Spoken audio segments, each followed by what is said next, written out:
client is only yours once they've actually paid. You never, ever, ever want to plan your days or plan your weeks or plan your client roster around people who have told you that they're going to send you a video.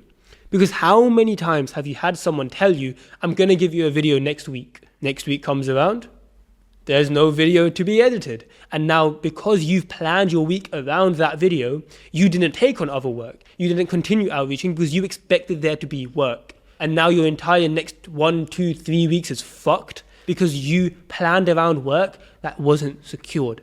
So a client is only ours once we've actually been paid. So we want to thread all the way up to that point that we've actually received payment, because that's when the client's actually yours and we can plan other things around it. So how do you actually thread from one video to another? So let's say you give in the video, the client's going to say, well done, nice, it's awesome. Instead of just saying, let me know when you have another video, or the guy saying, I'll let you know when the next video is ready. Instead of just leaving the conversation there, we want to leverage something that we call commitment bias. Commitment bias is the tendency for people to want to do something that they've committed to in the past. For example, if me and you, we meet in a cafe, we hit it off, oh, you're an editor too, awesome. Bro, we should totally do something in the future. We should like grab a coffee, or we should go out, hit a workout, something like that. Realistically, that's not going to happen. How many times have you told a friend, oh dude, we should go to Spain, or like we should do this lads trip? And there's a reason lads trips never fucking happen most of the time. It's because people haven't actually said when they're going to do it. Now compare that to, let's say me and you meet, we're vibing, we hit it off, and we're like, dude, I'm hitting a workout in 3 days from now, and it's going to be like one of those ring workouts in the park. Would you like to come? You say, yes. And I say, okay. So you're going to be able to come on that day, correct? Got you, man. Did you want me to pick you up, or would you be able to get to the park on your own? You say, oh, I can get there on my own. By you telling me about how you're going to get there, and you telling me in your own words that you're going to go, it makes you more likely to actually come. In the same way with the lads trip, by getting everyone to say verbally, yes, we're going to this place, you get people to commit to that fact. So by getting someone to just say, I'll hit you up when the next video is ready, there's not enough certainty. There's not something that they've actually committed to for them to actually give in a video next time. Because they could easily just not send a video and then say, oh, I'll hit him up one day, which they're technically still correct. So once you finish the video, you're basically going to ask them, did you want to continue working on the next video? That's if you've started working with them.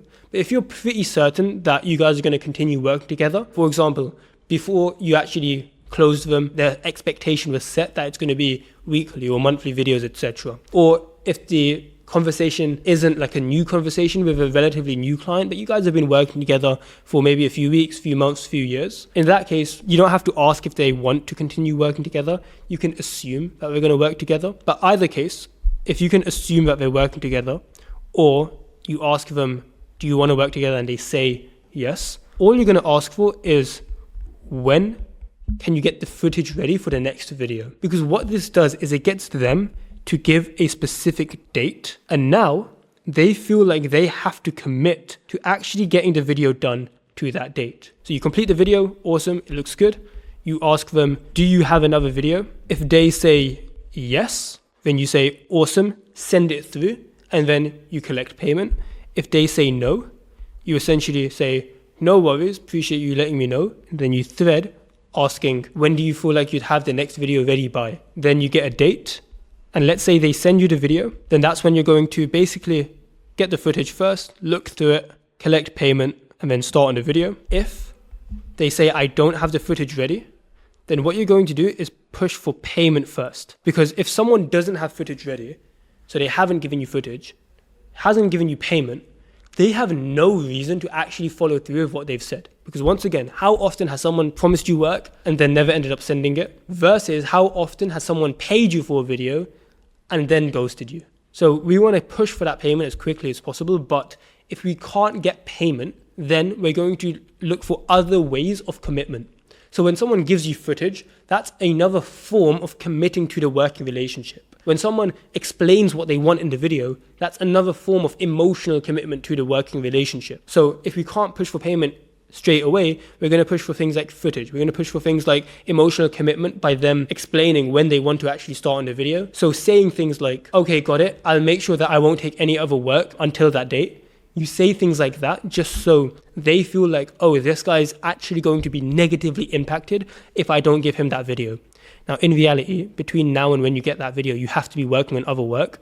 Because let's say you're even making like a measly 3K a month, you wasting one day where you're not working is worth $100. Now, if you're making like 6K a month, one day is worth $200 for you. So if you're waiting 2, 3, 4 days without work, that could be $1,000, $2,000 that you're not making because of you waiting for them to send a project. So you can tell them like, I'll make sure I'm not working on those days. But in reality, you're going to plan around them as if they're not going to send a video. But what you can say is it cool we get payment sorted down now? That way I can make sure I don't take on any other work. So you collect the payment up front because that way when the date actually comes around, you're the one who has leverage in the conversation. Now, the other beautiful part about this is, let's say that date comes around, that they said they would have the video ready for you, but they don't have it ready. What this allows you to do is follow up without looking desperate. Now, the problem with how most people conduct their client conversations is that when you leave a conversation in no man's land, so you leave the conversation saying, cool, hit me up the next time you have a video, and the guy says, cool, perfect. That's kind of in no man's land. Like, what's the actual next step? As in, there's no clear next step that's going to be happening. The problem with that is if you follow up on that and the guy doesn't respond, for you to continue following up on that, you're going to look desperate. But if the person said they're going to give you a video on a certain date, you now have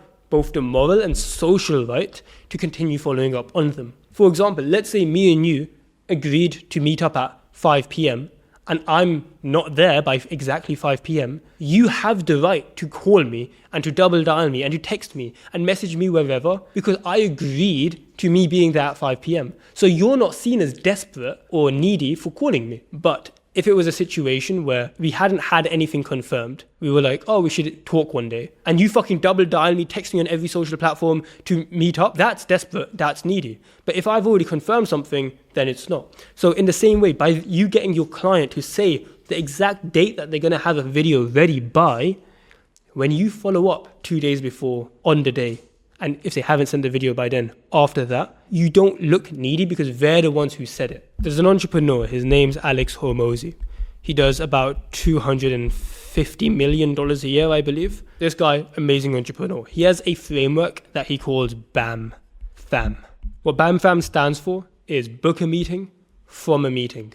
Let's say you end a client meeting or meeting with a lead, so someone who hasn't paid you yet. Instead of just saying, oh, cool, we'll hit you up for the next call. Or let's say you know you have a 2-call sales process. You end a call on the first one and you want to rebook them in for the second call off of call, like in messages, whatever. You're going to see a huge drop-off rate. For example, let's say you have a 25% appointment booking rate, like from 100 people you DM, you book in 25% of people, and you know you need to go on a second call to close someone. If you just let them book themselves in or try to get them to book in through DMs, there's a high chance they might not book in that second call, meaning you're going to have a huge drop-off in your sales process. However, if you just tell someone to book in while they're there on that call, basically no one's going to say no because they're on the call, they can't just ghost you.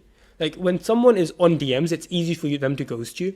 But when someone's sitting there on a call with you, they're not going to ghost you because the only other way to get out of this conversation is click the red button, which no one's going to do mid-conversation. So we book a meeting from a meeting so we don't get that drop-off. In the same way, you want to follow this process when you're talking about videos. So book the next video right before you've actually finished the full conversation with that video. Because what this allows you to do is actually get the person to verbally agree when they're most likely to communicate with you, which is while you're already working on a project, and it maximizes the chance that they're actually going to show up / send you the video when they've actually committed to doing it. If you're a freelance video editor and you want to get more clients, I've got something for you. It's a completely free outreach tracker. It's the same one we use with all our coaching students, and it's going to allow you to be able to send more messages to potential clients, get more replies, and also be able to close them at higher rates. So go get that free tracker in the description.